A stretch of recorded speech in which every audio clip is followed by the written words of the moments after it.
Hi friends, welcome to the లాటల్ YouTube channel. ఈరోజు నేను ఇప్పుడు మీకు చెప్పబోయే టాపిక్ ఏంటంటే POCSO act, protection of child from the sexual offences act. ఈ చట్టం అనేది 2012 నవంబర్ 14న రావటం జరిగింది. ఈ యొక్క చట్టం భారతదేశం మొత్తం వర్తించుద్ది ఫ్రెండ్స్. భారతదేశంలోని అన్ని రాష్ట్రాలకు ఈ యొక్క చట్టం వర్తించుద్ది. అంతేకాకుండా ఈ పోక్సో యాక్ట్ 2012లో రావటం గల కారణాలు ఏంటంటే బాలబాలికలు ఎవరైనా కానీ, ఆడపిల్లలైనా కానీ మగపిల్లలైనా కానీ 19 సంవత్సరాల లోపు ఉన్నటువంటి పిల్లలు ఎవరైనా కానీ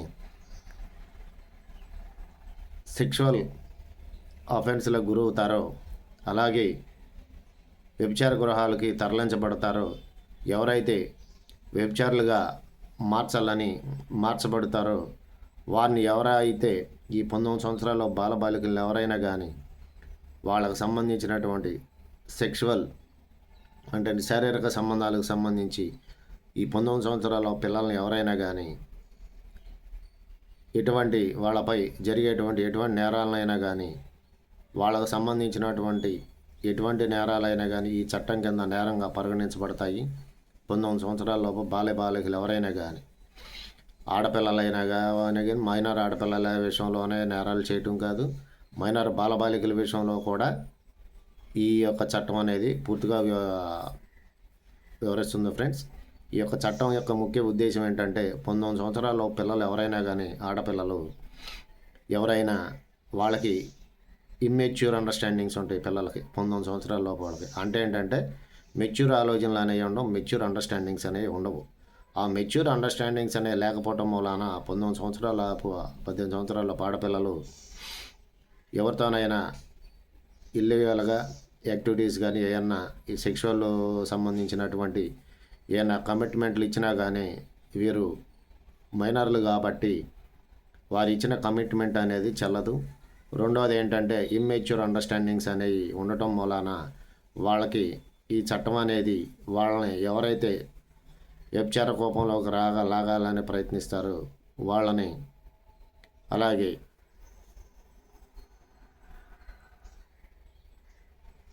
అంతేకాకుండా బాలబాలిక అమ్మాయిలనే కాకుండా మైనర్ అబ్బాయిలను కూడా చాలామంది ఆడవారు మేజర్ అయిన ఆడవాళ్ళు మగపిల్లలను కూడా సెక్స్లోకి అంటే వ్యభిచార కుంపంలో లాగాలని చూస్తుంటారు. అటువంటి వాళ్ళు కూడా ఈ చట్టం అనేది రక్షణగా ఉంటుంది. రక్షణగా ఉండాలనేది బాలబాలికలను ఈ సెక్షువల్ అఫెన్సెస్కు దూరంగా ఉండించాలనే ఉద్దేశంతోనే ఈ ప్రొటెక్షన్ ఆఫ్ ఈ యొక్క పోక్సో చట్టం తీసుకురావడం జరిగింది. ఈ పోక్సో చట్టానికి సంబంధించినటువంటి ట్రయల్ ఎలా ఉంటుంది అనేది నేను ఇప్పుడు ఈ కేసులో చెప్పదలుచుకున్నాను ఫ్రెండ్స్. ఎవరైతే ఒక బాలబాలికను అంటే ఒక అమ్మాయిని కానీ, ఒక మైనర్ అమ్మాయిని కానీ, ఒక అబ్బాయిని కానీ ఈ యొక్క శారీరకంగా సెక్షువల్గా హెరాస్మెంట్ చేసి, సెక్షువల్లో అబ్యూజ్ చేసి, సెక్షువల్లో ఇంటర్కోర్స్ చేయటం లేదంటే సెక్షువల్లో బిహేవ్ చేయటం లాంటివి సెక్స్ కుంపల్లో లాగాలనే ఉద్దేశంతో ఎవరైతే ఒక ముద్దాయి, ఒక మేజర్ అయిన వ్యక్తి వీళ్ళని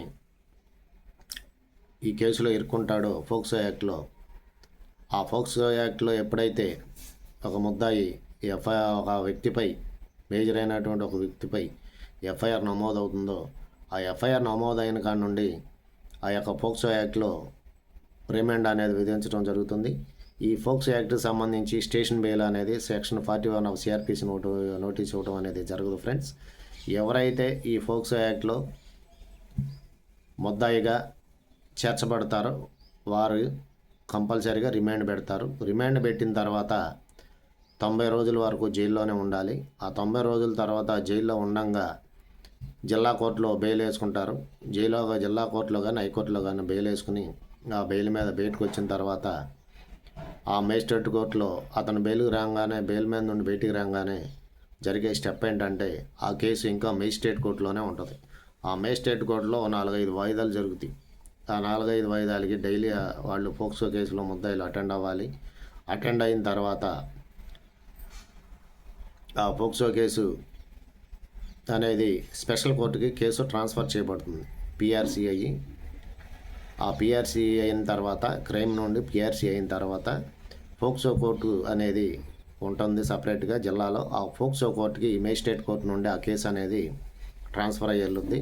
ఆ ట్రాన్స్ఫర్ అయ్యి వెళ్ళిన తర్వాత అక్కడ సెషన్స్ కేసు నెంబర్ అనేది జిల్లా కోర్టులో ఈ ఫోక్సోకి సంబంధించి జిల్లా కోర్టుకి వెళ్ళిన తర్వాత అక్కడ సెషన్స్ కేసు నెంబర్ అనేది ఇస్తారు. ఆ సెషన్స్ కేసు నెంబర్ ఇచ్చిన తర్వాత ఆ జిల్లా కోర్టులో కూడా అక్కడ మీకు నచ్చినటువంటి న్యాయవాదిని పెట్టుకుని మీ కేసుని విచారణ చేయించుకోవాలి, ట్రయల్ జరిపించుకోవాలి. అక్కడ జిల్లా కోర్టులోకి వెళ్ళిన తర్వాత డైలీ కంపల్సరీగా ఈ ఫోక్సో కేసులు కంపల్సరీగా డైలీ ముద్దాయిలు అనేవారు టయానికి కోర్టుకి వాయిదాలకు హాజరవ్వాలి. హాజరవ్వకపోతే కంపల్సరీగా బెయిల్ అనేది క్యాన్సిల్ అయ్యే అవకాశాలు ఉంటాయి. మ్యాక్సిమం కండిషనల్ బెయిల్ ఇస్తారు ఈ కేసుల్లో. సో ఫ్రెండ్స్, అది గుర్తుపెట్టుకోవాలి. ఈ వాయిదాలకు వెళ్తూ ఉండగా ఆ జిల్లా కోర్టులో మీది వాయిదాలు పిలుస్తూ ఉంటారు. ఆ తర్వాత ఛార్జెస్ ఫ్రేమ్ అవుతాయి.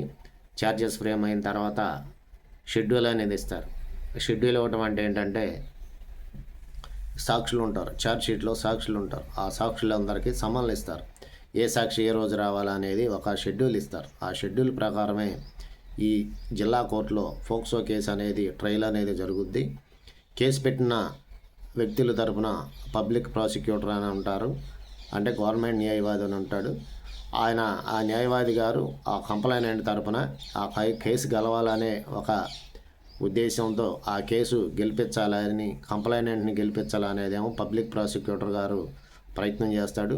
అలాగే ఎవరైతే ఈ ఫోక్సో కేసులో ముద్దాయిలుగా ఇరుక్కుంటారో ఆ ముద్దాయిలుగా ఇరుక్కున్న వ్యక్తులకి డిఫెన్స్ అడ్వకేట్స్ ఉంటారు. వీళ్ళు పెట్టుకున్నటువంటి డిఫెన్స్ అడ్వకేట్.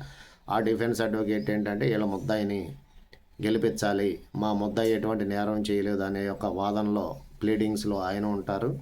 ఇలా ఈ షెడ్యూల్ ఇచ్చిన తర్వాత ఫస్ట్ సాక్షి వచ్చినప్పుడు ఆ సాక్షిని ఫస్ట్ ఎగ్జామినేషను గవర్నమెంట్ లాయర్ గారు, కంప్లైనెంట్ తరపు న్యాయవాది పీపీ గారు చీఫ్ ఎగ్జామినేషన్ చేస్తారు. ఆ చీఫ్ ఎగ్జామినేషన్ చేసిన తర్వాత ఫ్రెండ్స్ డిఫెన్స్ అడ్వకేట్ అంటే ముద్దాయి తరపు న్యాయవాది గారు ఆ యొక్క సాక్షిని క్రాస్ ఎగ్జామినేషన్ చేస్తాడు. ఆ క్రాస్ ఎగ్జామినేషను అట్టా లిస్ట్ ఆఫ్ విట్నెస్లో ఉన్నటువంటి విట్నెస్ అందరూ చీఫ్ ఎగ్జామినేషను క్రాస్ ఎగ్జామినేషన్ అయిపోయిన తర్వాత ఫర్దర్ స్టెప్ ఏంటనేది తర్వాత స్టెప్ అనేది 313 ఎగ్జామినేషన్ ఉంటుంది ఫ్రెండ్స్. 313 ఎగ్జామినేషన్ ఉంటుంది. ఆ 313 ఎగ్జామినేషను అయిపోయిన తర్వాత ఆర్గ్యుమెంట్స్ ఉంటాయి. ఫస్ట్ పబ్లిక్ ప్రాసిక్యూటర్ గారు అంటే కంప్లైనెంట్ తరపు న్యాయవాది గారు, పబ్లిక్ ప్రాసిక్యూటర్ గారు ఆర్గ్యుమెంట్ చెప్పాలి. ఆ తర్వాత డిఫెన్స్ న్యాయవాది గారు అంటే ముద్దాయి తరపు న్యాయవాది గారు ఆర్గ్యుమెంట్ చెప్తారు. ఈ ఆర్గ్యుమెంట్స్ అన్నీ కంప్లీట్స్ అయిపోయిన తర్వాత ఆ కేసు జడ్జిమెంట్కి సదరు గౌరవనీయులైన జిల్లా న్యాయమూర్తి గారు అదే కేసులు ఏ జిల్లా కోర్టులో జరుగుతుందో ఆ న్యాయమూర్తి గారు జడ్జిమెంట్కి వేసుకుని ఆ జడ్జిమెంట్ రోజున ఆ సెక్షన్ని ఎక్విటోలా కన్విక్షన్ అంటే కేసు కొట్టేయటమా శిక్ష చేయటం అనేది ఆ జడ్జిమెంట్ రోజున తీర్పు ఇవ్వడం జరుగుతుంది. ఒకవేళ కేసు కొట్టేస్తే మ్యాక్సిమం ఈ కేసుల్లో కేసు కొట్టేయడం అనేది హైలీ ఇంపాసిబుల్ ఫ్రెండ్స్. రెండోది ఏంటంటే ఈ కేసులో ఏదైనా కాంప్రమైజ్ అనేది అవ్వచ్చు. ఎలాగ అవ్వచ్చు అంటే డైరెక్ట్గా కాంప్రమైజ్ అవ్వటం అనేది లేదు ఫ్రెండ్స్. మీరు వాళ్ళతో ఏమైనా ఉంటే మాట్లాడుకుని ఆ కోర్టులోనే కంప్లైనెంట్ తాలూకా సాక్షులు ఎవరైతే ఉన్నారో వాళ్ళతోనే సాక్ష్యం చెప్పించుకోవాలి. అతను చేయలేదు, ఫలానా వ్యక్తిగా అతను కాదు, మేము బై మిస్టేక్ కేసు పెట్టామనో ఏదో ఈ రకంగా సాక్ష్యం ఫాల్స్ సాక్ష్యం చెప్పించుకోవటమే కానీ డైరెక్ట్గా కాంప్రమైజ్ అయితే కోర్టులో పిటిషన్ వేస్తే తీసేసే కేసు ఇది కాదు ఫ్రెండ్స్. సో ఫ్రెండ్స్, అలా ఈ కేసు అనేది ట్రయల్ స్టెప్ బై స్టెప్లు ఇలా ఉంటాయి. శిక్షలు పడినాక ఈ కేసులో హైకోర్టులో అప్పీల్కి వెళ్ళొచ్చు, లేదంటే కేసు కొట్టేస్తే ఎటువంటి ప్రాబ్లం ఉండదు. ఒకవేళ శిక్ష పడితే హైకోర్టులో అప్పీల్ వేసుకోవచ్చు. సో ఫ్రెండ్స్, మరో వీడితో మళ్ళా కలుస్తాను. Until then bye friends, please subscribe my channel.